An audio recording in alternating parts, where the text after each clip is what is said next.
বিষ্ণু ইসা ইসলাম হুনাইনের যুদ্ধ শেষে ফিরতেছেন, পথিমধ্যে বেলাল রাদিয়াল্লাহু তাআলা আনহু আজান দিচ্ছেন। তো পাশে ছিল মুশরিকদের একটা পল্লী, কিছু মুশরিক তরুণ, তারা আজানকে ব্যঙ্গ করতেছে। মনে কষ্ট পাওয়ার মতো ব্যাপার না? কিন্তু বিশ্বনবী ওইখানে দেখেন কি খুঁজলেন। বিশ্বনবী খেয়াল করলেন কণ্ঠটা বড় সুন্দর, দরাজ গলা। বিশ্বনবী সাহাবীদেরকে বললেন ধরো, সবগুলারে ধরে বিশ্বনবী সামনে আনা হলো। ওরা হাঁটু গেড়ে বসলো। বিশ্বনবী বললেন তোমাদের মধ্যে কে যেন ব্যঙ্গ করে আজান দিচ্ছিল, তার গলাটা বড় উঁচু।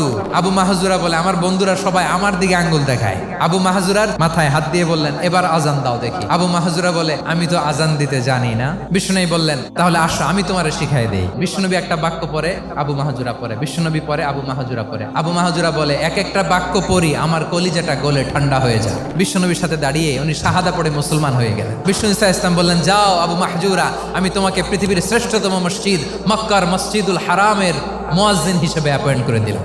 দেখছেন কিভাবে ট্যালেন্ট হান্টিং করতে হয়।